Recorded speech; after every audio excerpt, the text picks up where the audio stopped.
Hey, this is Ant McGinley from the UK, and you are listening to Chasing Dreams with Amy J.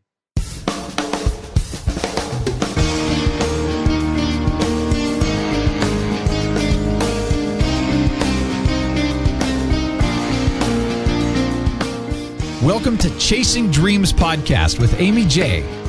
Amy believes that realizing a life without regrets is achieved by taking chances, chasing your dreams, making moves, and overcoming your doubts. The Chasing Dreams podcast will help you overcome life's obstacles, believe in your potential, and inspire you to face your fears. And now here's the woman who is passionately pursuing her dreams, Amy J. Hey Dream Chasers, this is Amy J, and thank you so much for tuning in to episode 136 of Chasing Dreams. Today's episode is sponsored by our Patreon campaign supporters. Thanks to all of you for supporting our mission to inspire, equip, and empower people to chase their dreams. You guys can find all of our supporters over at amyj21.com/supporters, and you can also help us out if you'd like to support and be a part of the campaign. More about that at amyj21.com/Patreon.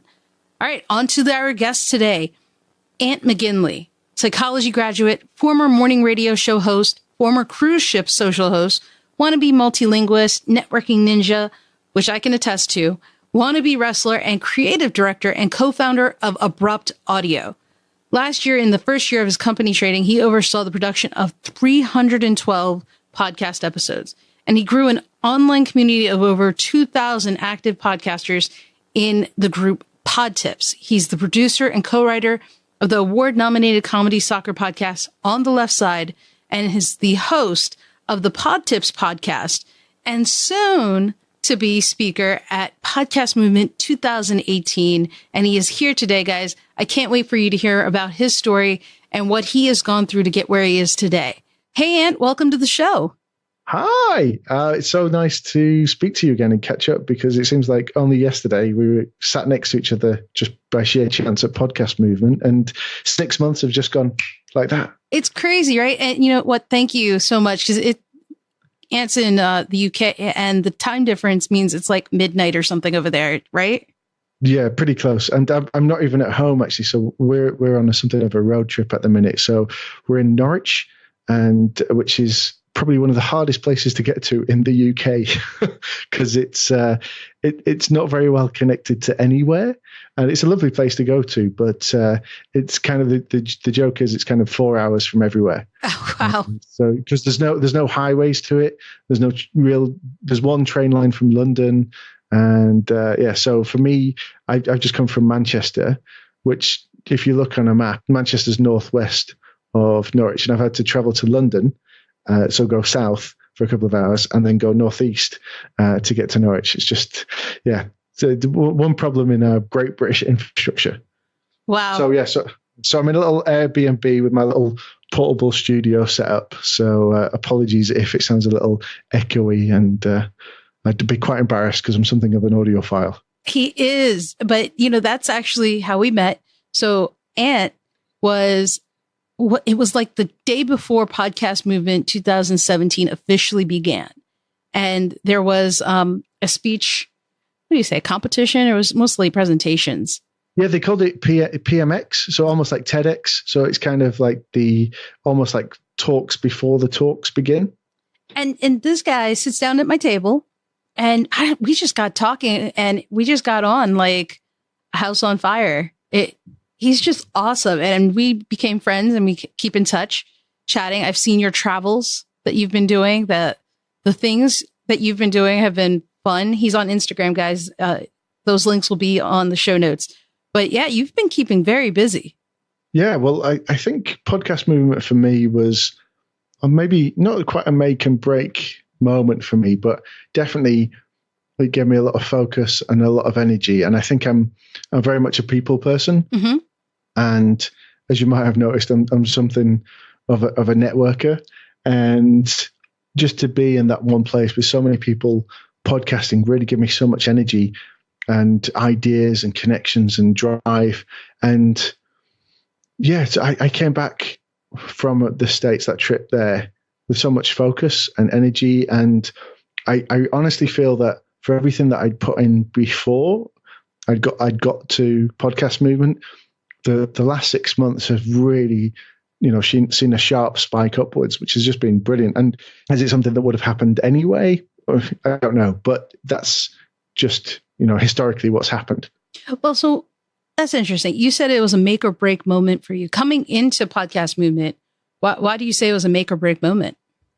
So we set up a couple of years ago as a company, and my background is in radio. So I did psychology when I was at university, and while I was studying, I also got involved with student media, did the newspaper, I did the student radio, and just found this incredible love and passion for it and freedom and creativity, and did some wonderful things, but only had a small taste of the cherry. And then I came out of that, was very lucky to progress and get a job at the BBC.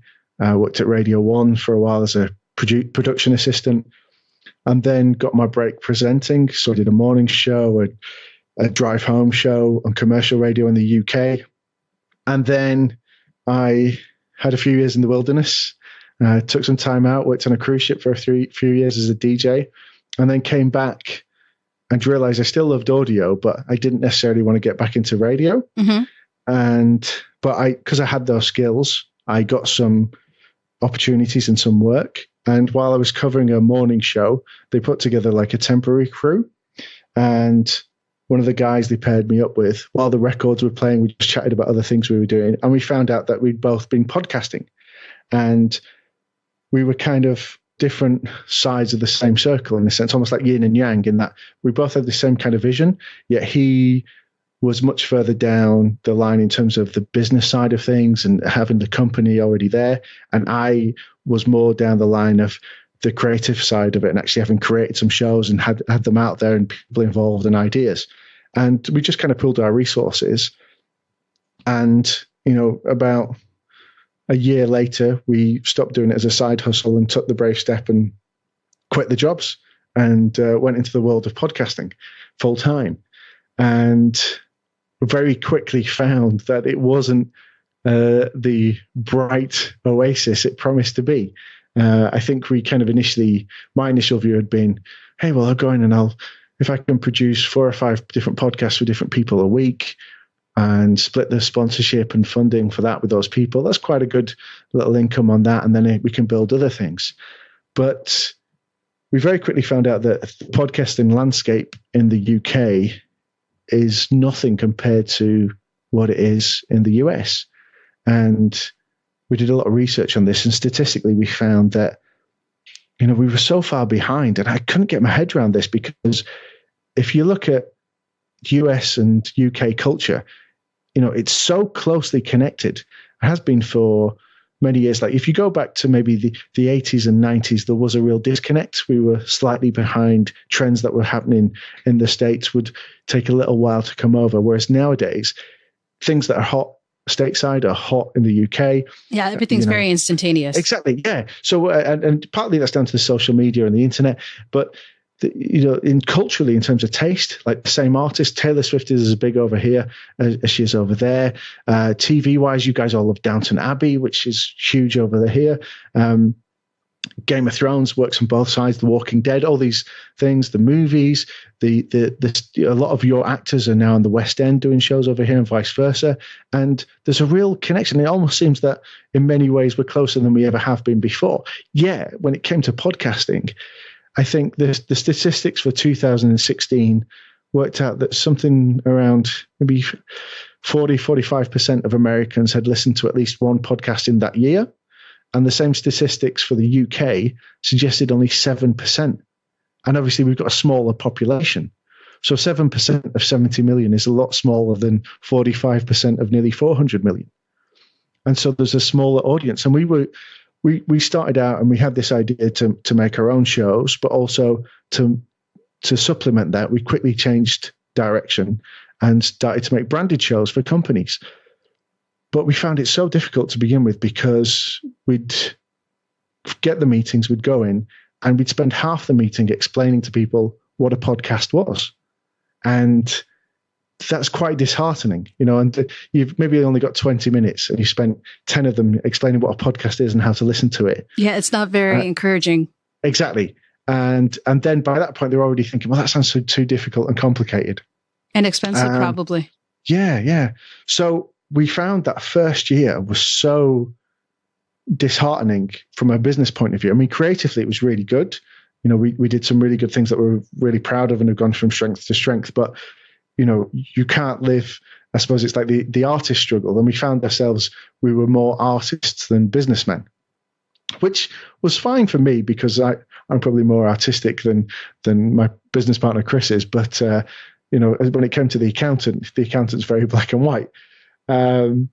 So we'd kind of been through this, and I'd been through some personal things as well with this. So when we set up the company, I'd come into a little bit of an inheritance, and I invested that in the company. And so I put enough to get us started. Chris put some in as well. And then I put enough money to the side to, keep me going for a year. And the plan was that whatever happened, I would still have the money to pay the mortgage, pay the bills. Survive. And survive, yeah. And I think that's important to do.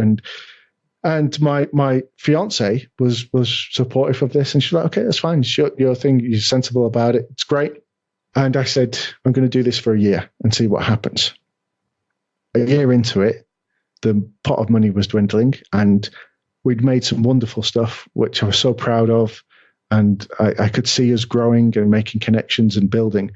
But there was, the money wasn't coming in. It wasn't even trickling in at that point. And so I had something. You had given your all into this at the time, though, right? Like full 120% kind of thing? Yeah. Although I think I definitely invested the money into it. So that's a real sign of commitment when you put money into it. But then I think as well, because I had that buffer, I maybe don't think I put 120% into it. You know what I mean? Because I knew that even if it didn't work, I was still going to eat and I was still going to have somewhere to sleep. And so, I probably was putting in a good 80%, but I had that safety net. But then that safety net very quickly disappeared. We'd been together about 4 years, and her family were she was very much their little princess, and they had visions of who was going to be the right person for her. And they couldn't quite understand what I was doing. They just saw that I hadn't worked for a year. They didn't appreciate that I'd already put money aside to take care of the bills. And they didn't see it working out. They just thought I was a bum, basically. And there was a lot of pressure on her. And that pressure sort of manifested through her as well and started to come through, and that put a strain in our relationship. But we pressed on. We were like, look, I believe in this. I know I said a year, but it's going to take a little bit longer. But you've heard what I've done. You've seen what I'm putting into it. Whatever anybody else says, you know how hard I'm working, and this is going to work.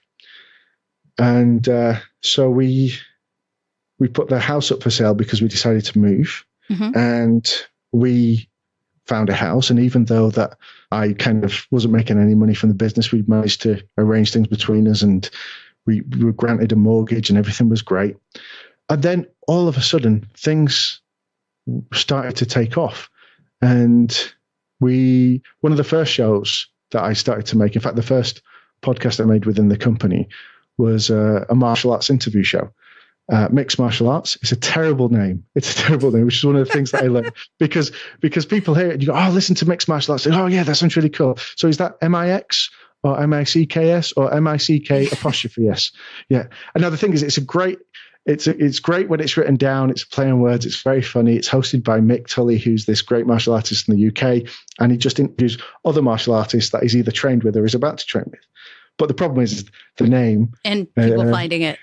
Yeah, exactly. And so that's an important lesson that we've learned. And in fact, me and Chris often say that we base our whole company and our policy and everything we teach on the fact that we've made a lot of mistakes. And we've learned from that, and we embrace that very much. Anyway, so we started this show, and I'd actively gone out and sought Mick to do the show. And Mick is not a presenter. He's not a natural, the kind of guy you would see on TV doing any show. He's got no He doesn't have that personality that you would expect. Well, no, he does have the personality, but he's got all these other things that come with it. So Mick is a plasterer. So I'm not sure what you call that in the States. A wet wall guy. Yeah. Yes. Drywall. Drywall, wet wall. And he, he's got ADHD and he's deaf in one ear from all the boxing that he's done. Mm-hmm. And he'll ask you one question, and in the middle of that question, he'll change direction just with his ADHD and go to another question, and then ask 3 or 4 questions before you think he's coming back to the original, and then asks you something completely different. And you're just down that road that... Yeah. And so from a production point of view, if you're editing this and you're thinking, God, I'm having a nightmare, what must it be like to be a guest for this guy? But having said that, he has this wonderful ability to just connect with people and draw stories out of them. And, for so many people in the podcast world, that's what is the basis of a good podcast. It's the story. Absolutely. And so he's just this incredible ability. And initially what had happened was I'd started down the podcast path and I found Mick, because I used to train with Mick. Mm-hmm. And I knew he was so well connected because he trains with these guys from all over the world all the time. And I was going to have him be my fixer and just set up all the interviews for me. And then one day I was in the car, and there's an amazing teacher from Minnesota called Rick Fay, who I've been lucky enough to train with maybe 20 or 30 times. And he's over in the UK quite a lot. And a lot of us will travel over there to train with him. And I was in the car with Mick and Rick and just sat in the back seat while they were talking.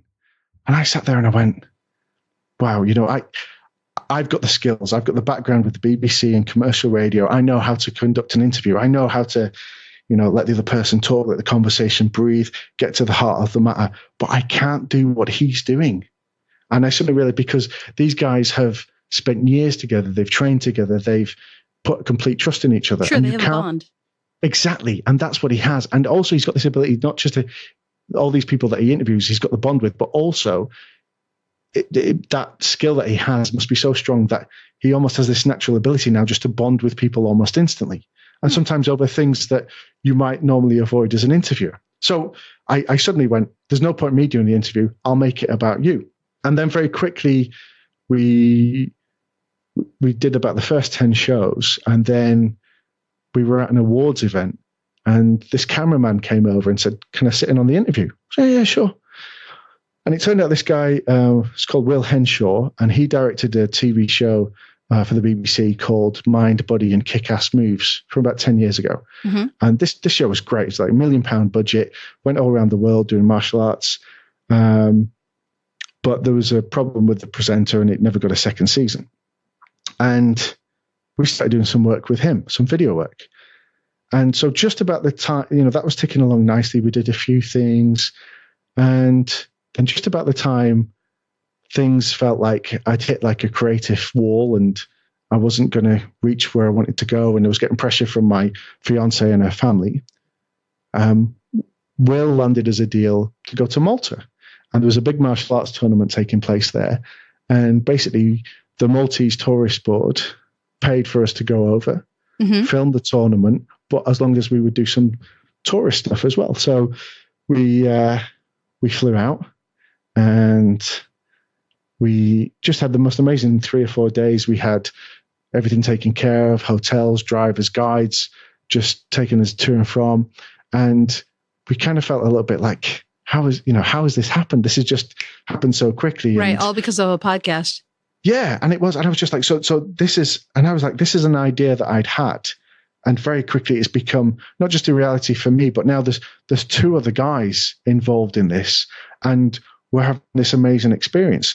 And so we got to go around to do some filming, do some great things. And then I came back from that.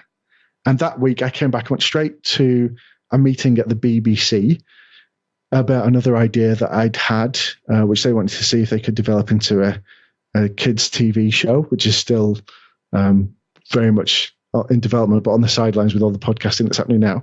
And then I also do a soccer podcast called On the Left Side. Mm-hmm. And we were invited to Old Trafford, which is the home stadium for Manchester United. And it was a big awards evening. And we were fairly new in that arena. but we were invited as guests to come along and take part. And again, this had all come from just ideas that I'd had and been involved with in the early stages. And for you to be networking. I mean, so. Yeah, it's brilliant. So I was like, so suddenly it wasn't just all in my head and in my ears, if you will, in terms of the podcast. There was actual physical things I could see, and I was there and being recognized, and stuff was happening. And so this was over the course of a week. And so from a career point of view, it was the most amazing week. It was taking off. Yeah. And I came home to my fiance. Mm-hmm. Bear in mind, we'd accepted an offer on the house which was being sold. We'd found a house we were going to buy. I went away for a week, and she'd been away for about a week before with her family. So we'd not seen each other for nearly 2 weeks. And I came back on such a high from all of this, and sat down, and basically the next thing she said to me was, "I've bought a house." And I was very confused because I was like, what do you mean? Yeah. And so she'd spent some time with her family and had decided that this was not the right thing for her. And so she'd bought a house. And so suddenly, while my career was suddenly starting to take off, my dream, the relationship that I'd been in for 4 years and the house I was living with were gone. And I just, that hit me like I'm not sure I can compare it to anything, like a Chinese space station falling from the sky. A tidal wave that just kind of hits you and just pulls you under. And just the shock was incredible. And so here's a little thing I didn't put in my when you were chatting before, and you said, "Oh, just send over the notes about the kind of things that you do." So for the last couple of years, every Christmas, I've been Father Christmas. Sorry, just I should have said fingers and ears, just in case you're listening with young people. I've been helping Santa. Let's say that. And obviously, you've met me. You can see that I've got this amazingly, big and vibrant. Perfect. Yeah, well, I mean, but the problem is it's bright red and ginger, but I do color it. So I make it white, and I've got the suit and the voice, and I've done that for the last 3 or 4 years. Previously, I did panto, which is not something I'm sure all your listeners are familiar with, but it's a kind of comedy theatre show that we do at Christmas. But yeah, I've been doing Santa for the last 3 or 4 years. And it's something that me and my fiance would always do together. And she'd be the fairy or one of the elves, and I'd be Santa Claus. Okay. And she wasn't doing it as much that year, but I was just about to start. And I just had this happen to me. And oh, man. And the thing is as well, like when you do something like that job, you go into it and you think, oh, it's going to be like Christmas. Great. I love Christmas. It's a wonderful time of year. And yet you're instantly exposed. It's like networking. Every time you meet someone, whether it's just a child or the child and their family, you're exposed to a different set of circumstances, and everyone's different. And so you're meeting children from broken homes, children that are severely ill and got great difficulties, children who you think are just older children, but are actually parents of the other child that you're seeing. You're seeing children with just emotional problems, behavioral problems. So a wide variety. And then you get a little bit of information before these children come in. You like their name and maybe what they want for Christmas. But sometimes you also find out that, just be aware that they're going to be around for Christmas, but they might not make it to New Year. Oh, that's got to be devastating. And so I can't even imagine that one right there. Yeah. And so it just, nothing prepares you for this. Like when you do all the training for this, it's like we're learning the reindeer's name and, just something about elves and that. But always there's something that the children catch you out with, whether it's like, how do you get down the chimney, or, how many reindeer do you have? How do you get around the world? And you make these things up and you just roll with what the children are saying. But when, a child comes in that is so ill. Right. And there's nothing you can do. And you kind of... There's nothing you can say, but you want to give them the best experience that you can, because it's such a magical experience, especially for children sort of 5, 6, 7, 8. That's when it's really magical. But considering what I was going through, at the time, sort of personally, that was probably the most difficult time of my life to have that and that. I mean, let me just clarify as well. It's not all heartache, and I mean, some of it is brilliant. One example I can give you is a little boy came in to me with his grandma, and you have a standard sort of script that you go through as Father Christmas. Yeah. And so you kind of go, so if you came in, you go, hello, Amy, have you been good? And, you know, that's one question that nobody ever says no to, right? Some kids will go, not sure, been a bit naughty. Yeah? But most people will say yes, even if they've been naughty, because kids know what the deal is. Anyway, this one little lad said, no. And it threw me. Because it's just, why would you do that? Why would you go to Father Christmas and say, just lie, kid, lie? And it just that was it. I didn't know what to say. But thankfully, he continued and explained why. He says, have you been good? No, I've been playing Grand Theft Auto and I'm only 5. At which point his grandma smacked him and said, shh, we don't talk about that. It's honest. Yeah. So, I mean, the thing is, those kinds of things happen. So, were you still able to do it going through all of this? Well, I think I think at the time it gave me focus. It gave me focus. And I think I was still making a lot of podcasts, and I was making 2 or 3 podcasts a week, and I was doing this job, and that just kind of gave me something to cling on to, some kind of routine, some sense of normality. But the knock-on effect of that was because I stayed and fulfilled the contract. So I ran right the way up till Christmas and then stopped. And then I just spent a couple of days in bed exhausted. And then I had to move out. So I ended up going to a storage unit and putting all my stuff in there on Christmas Day. And if you ever want to go somewhere and be completely alone, I recommend that. Go to your nearest, I don't know what it would be, a U-Haul or something like that. You go to one of these big storage units. Yeah, we have them too, yeah. Yeah, Christmas Day, there's nobody there. And so I did 2 or 3 trips, loaded everything out, cleared everything out of the house. All by yourself? All by myself. And then did a 4 or 5 hour road trip to spend Christmas with my family. And I'll tell you now, most of that stuff is still in the storage unit. Because as difficult as that was, it kind of gave me a lot of freedom, because, I mean, the first thing it gave me was freedom from the giant mortgage I was about to have. Dodged a bullet. And it also gave me freedom from what was basically a lot of negativity, and you could even say toxicity from that relationship. Because your memories tied with those things are now... Yeah. And you know what? The thing is that, you know, it wasn't a bad relationship. It was just colored. It was just affected and warped by what was happening with her family. And I think I maybe would never have left. I maybe would have never left the relationship. I was just so loyal and so committed to that relationship. So it kind of freed me from that. Well, and can I ask you something?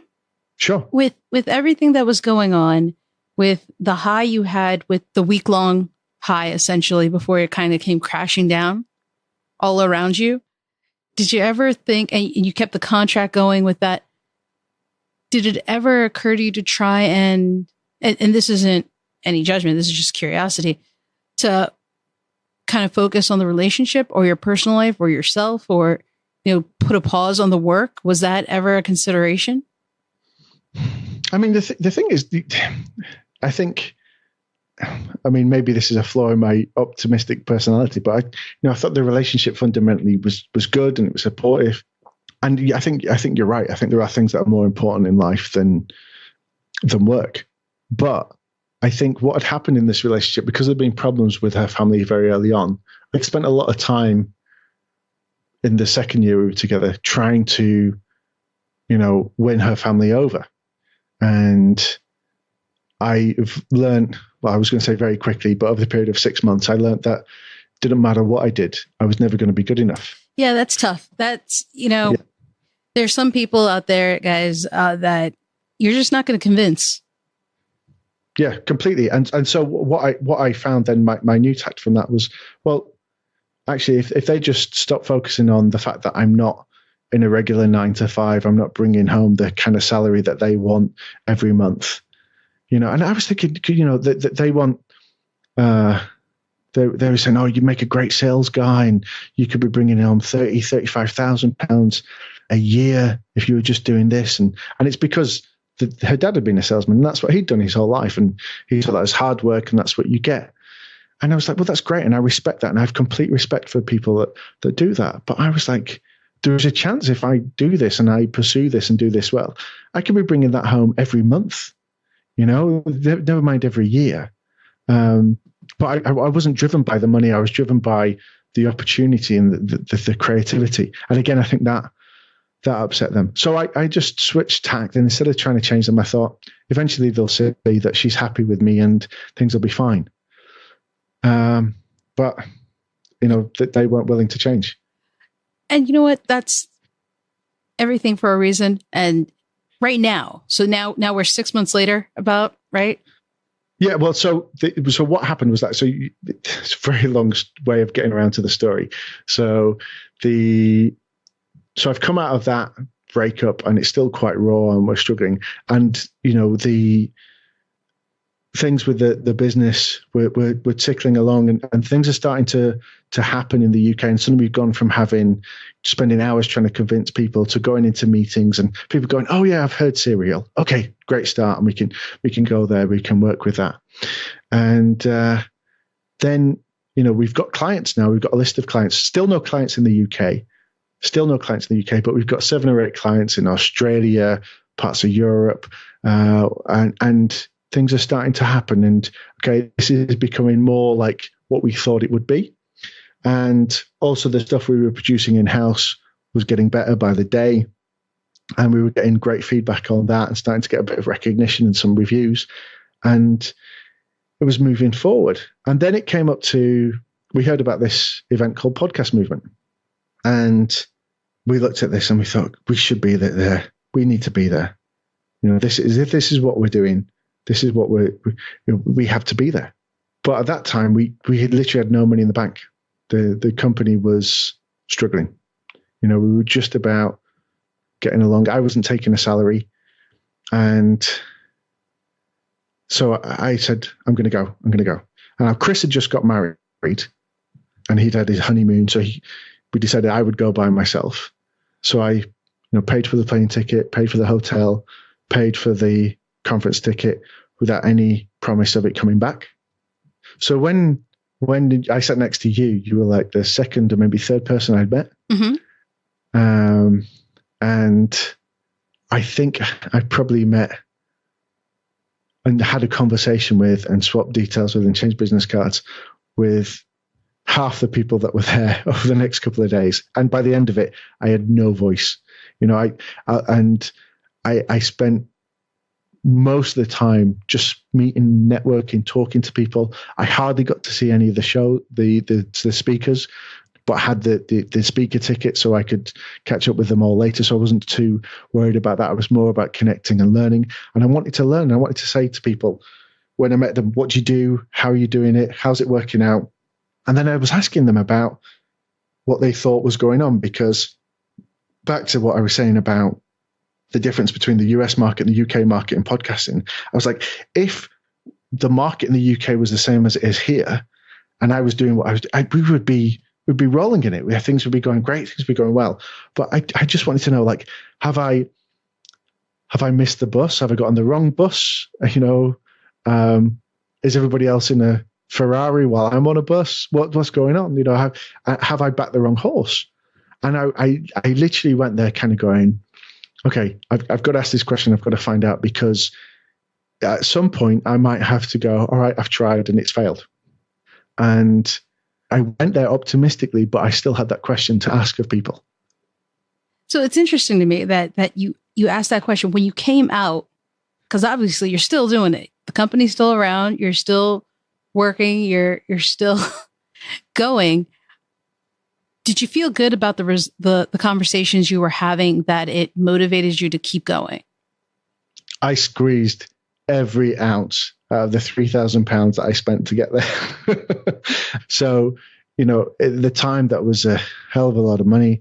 But it was worth every penny being there and meeting people, the connections. And officially it started on the Wednesday. I got there on the Monday. I wanted to make sure I was the most out of it. Yeah, exactly. I think as well because we felt quite isolated as well in the UK, because there were a lot of companies that previously produced audio for radio stations that started to produce podcasts, but there wasn't many other people like ourselves that were purely a podcast company. And we didn't feel connected. We knew there was people that podcasted, but most of the podcasters in the UK that people would have heard of were celebrities. We didn't have that kind of backing, that support, that calling card. We were just kind of going in, trying to knock on the door from the outside. Yeah, so I went there, went to Podcast Movement 2017 in Anaheim. I didn't know anybody. Nobody knew me.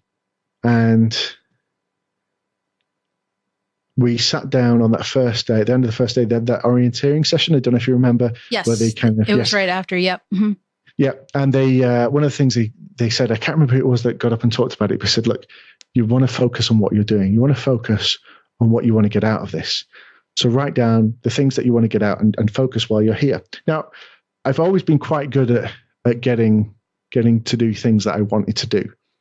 Like I remember when I was maybe 14, I made a list and kept it in a folder at home, and it's just things that I wanted to do, like play American football, skydive, go scuba diving, right? Visit China, all these things. And I just kind of had this in a folder, and then it'd go on the top of my wardrobe in my parents' house. And whenever I went to visit, when I remembered, I'd go to the wardrobe and take this list out and have a look at it. And I'd go, oh yeah, I've done that. And I'd tick it. And then I'd write down something else that I'd wanted to do, and then tick something else. And but it was never like a real focused, like a life coach kind of thing, like I'm going to kind of do these, I'm going to do this by this year. It was just I just done that off my own back. Okay. So that was the first time in that session where I actually wrote down something that I wanted to do in the next 4 or 5 days. And I wrote down 10 things. I wrote down 10 things that I wanted to do. I can't remember all 10 of them. I just remember that I got 9 of them, 9 out of the 10. And so some of them were like, I want to speak to as many people as I can and find out what's going on, what's the difference, see if I can find out why, if I'm doing the right thing. Some things were more simple, like just to be a guest on somebody else's podcast. Some were to get other people to be guests on some of my podcasts. And then the 10th one was, I want to be invited to come back and speak at Podcast Movement 2018. And so I came away from Podcast Movement 17 with 9 out of the 10 and a question mark over that last one. And then about 2 weeks ago, we got accepted to come and speak. That's right. That's amazing. Yeah, it's pretty exciting. And what's great about that is what we're actually going to be doing at Podcast Movement in terms of our talk is something that I told the story about to Ted Hossman from Apple and Steve Wilson, who were there, and didn't even realize these guys were from Apple. I just literally gone over to Ted because he's got this amazing beard. I said, I love your beard, man. It's like, because he's got a great mustache as well. And at the time I was trying to grow my mustache out, and we were just talking beards. And then I very quickly realized that everyone around the table was talking about shares and all these wonderful things that you get with Apple shares. And I went, oh my God, you guys are with Apple. I went, yeah. And I'd had a drink and I was jet lagged.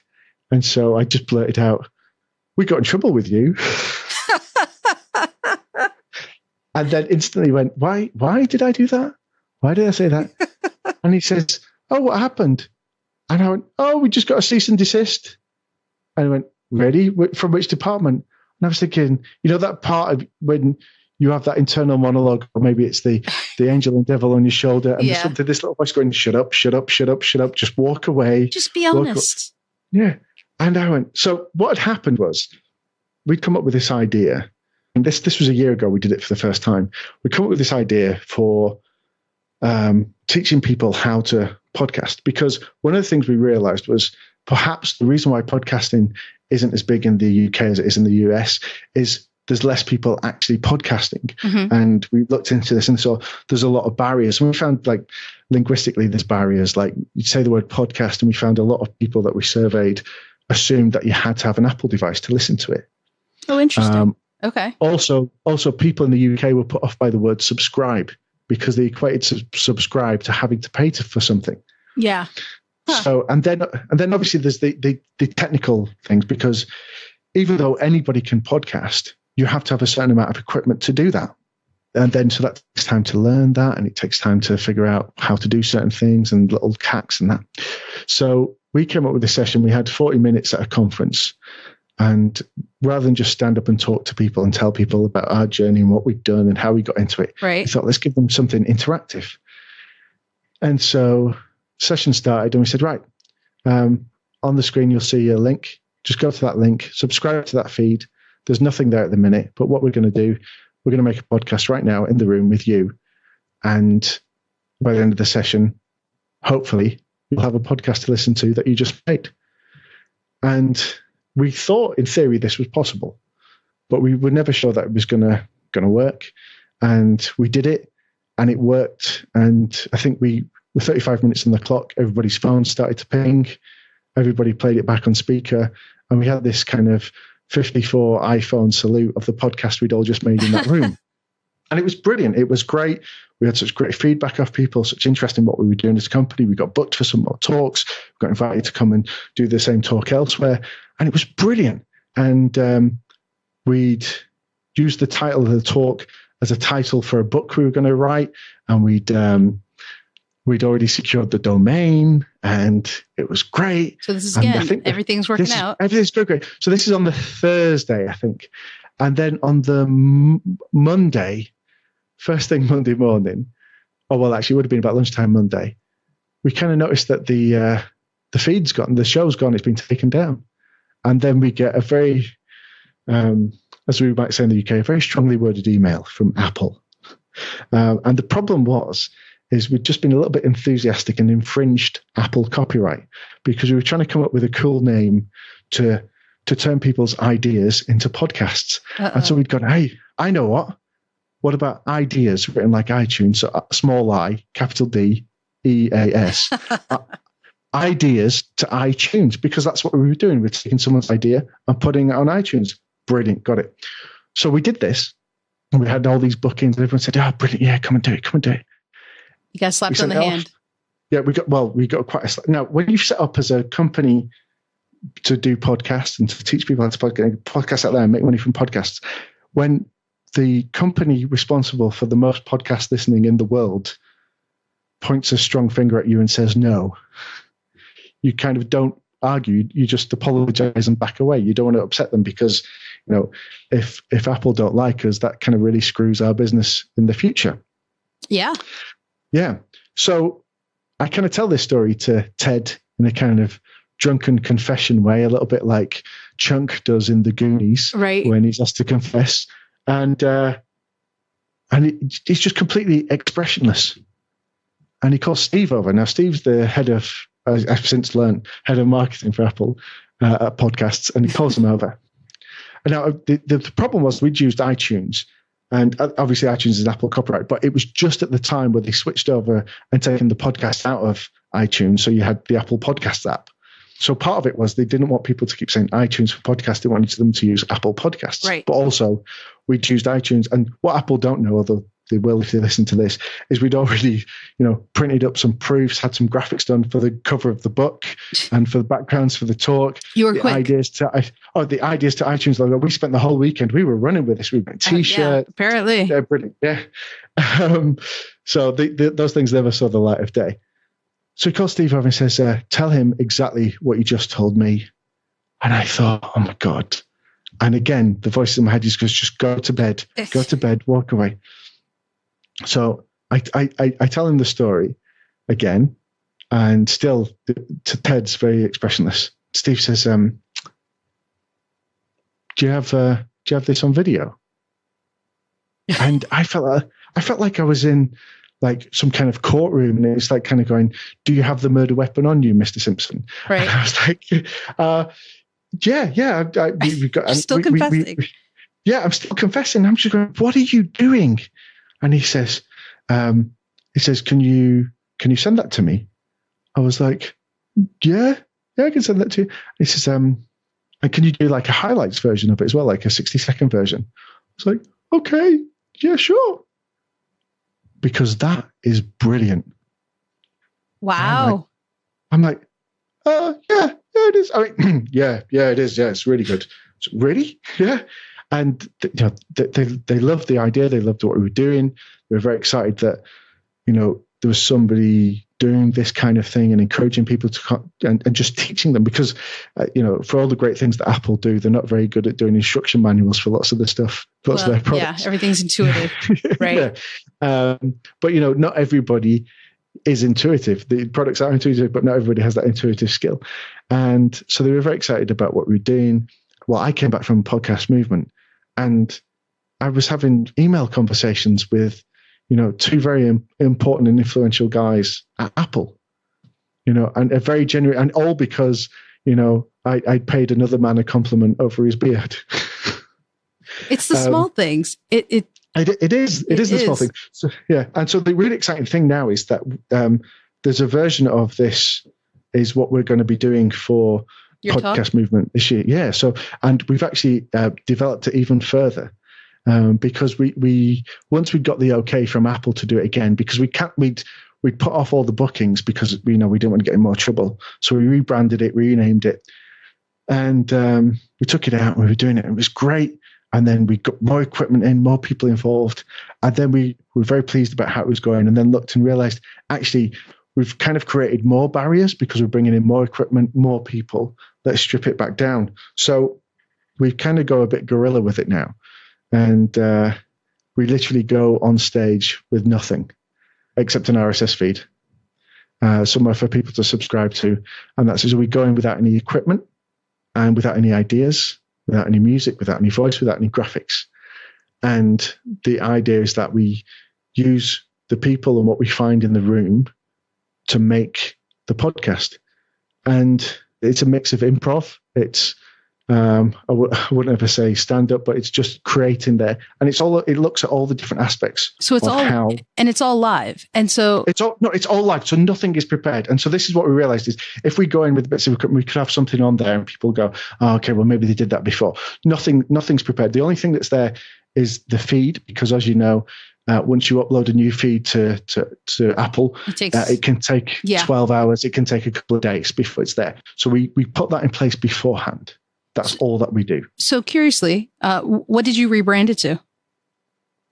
So we just call it Everything from Nothing. The first rebrand was get a bunch of people in a room and make a podcast in 40 minutes and don't upset any big corporations in America at all.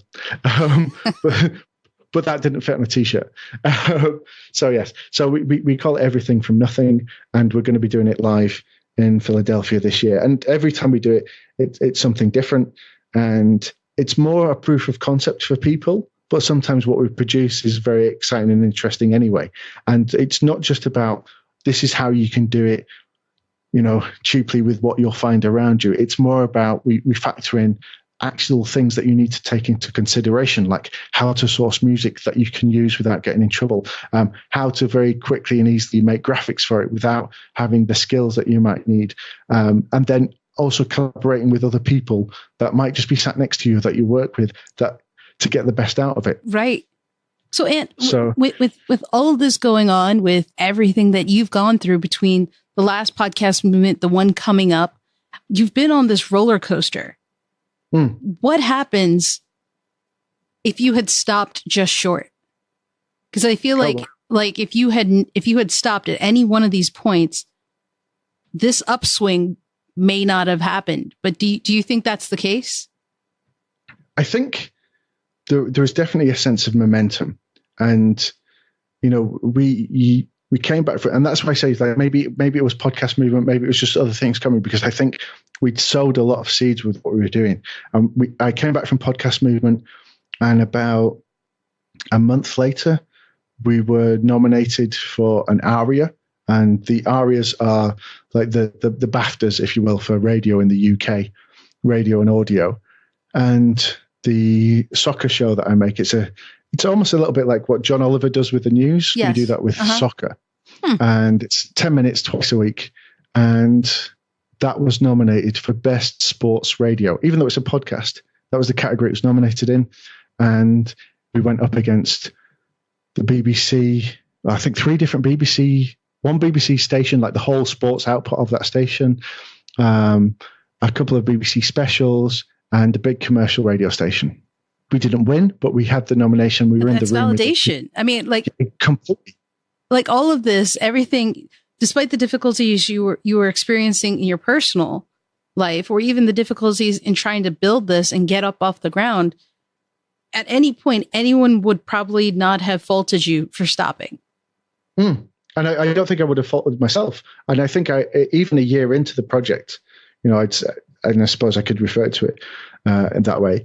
I'd said to myself, I'm going to give myself a year. I'd put a year's worth of money for bills aside, and and then I hit that wall, and I was like, oh damn, okay, so this isn't happening. But then I think what happened was, and maybe this will make it difficult for you to edit things, but I said earlier about how I was maybe only given 80% because I had that buffer.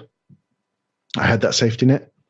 Going through everything that I had, I was kind of left with not just I didn't have a buffer. I just had nothing. There was no house. I moved back into my parents' house at 40, and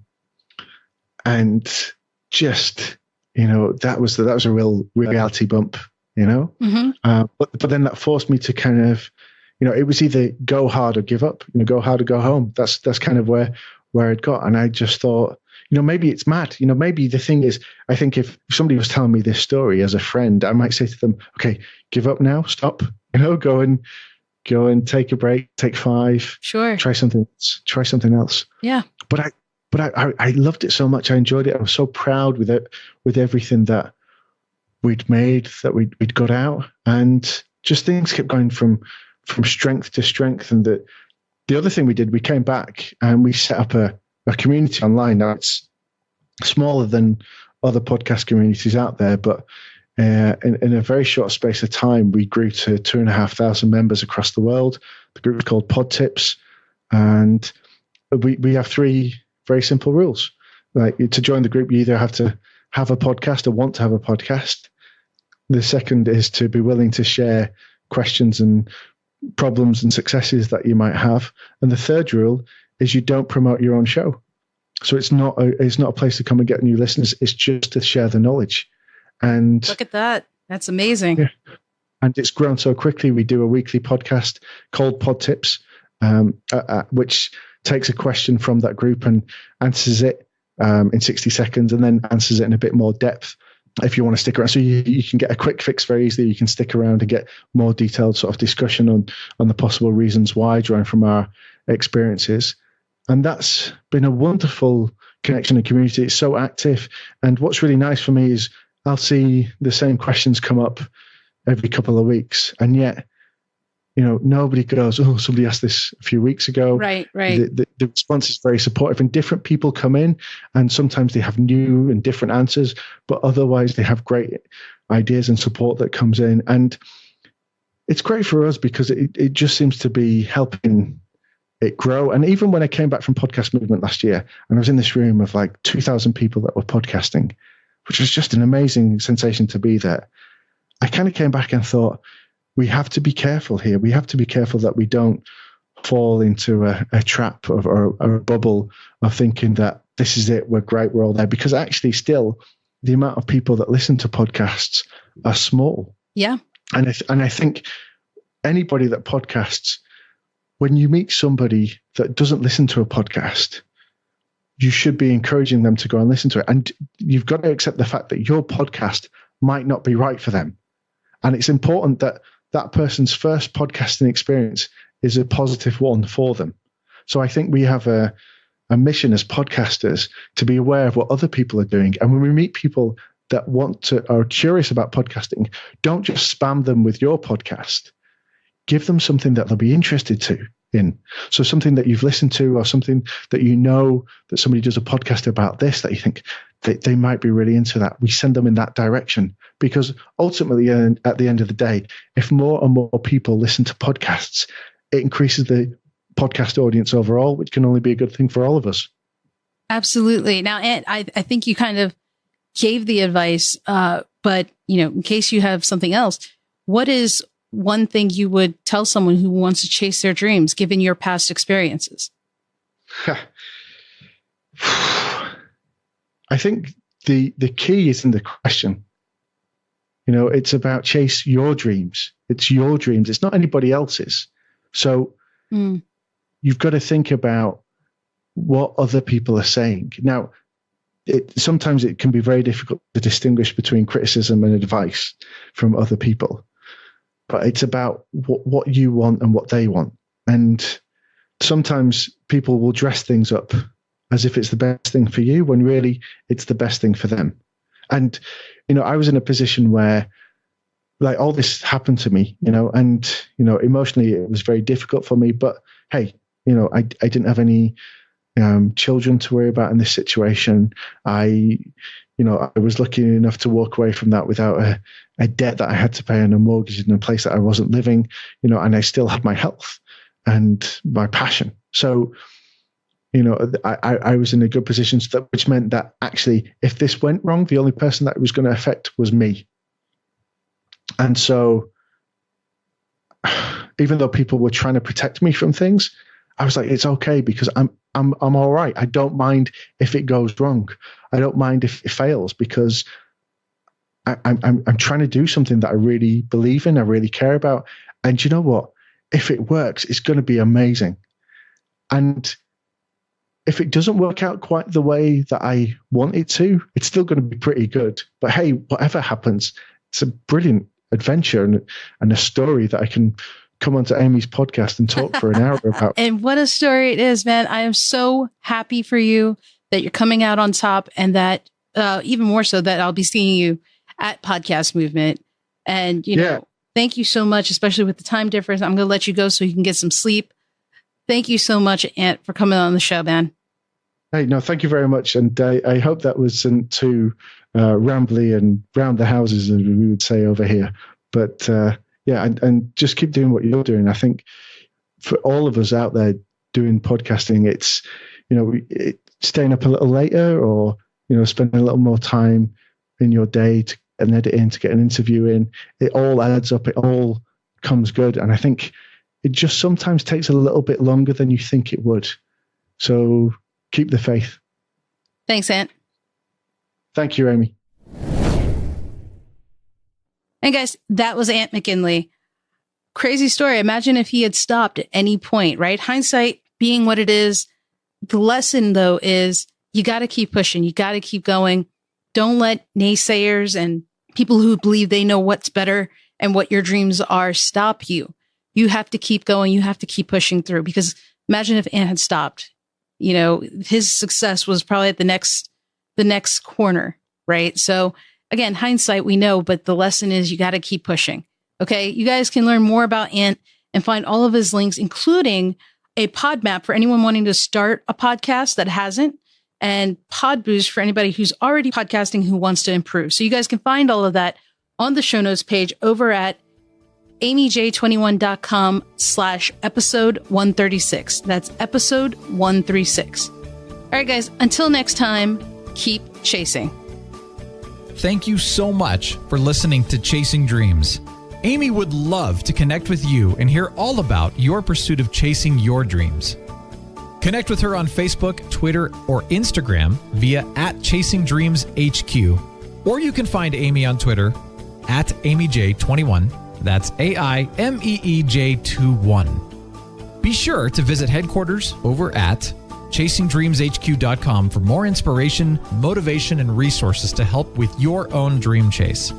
We hope you'll join Amy next week, and until then, keep chasing.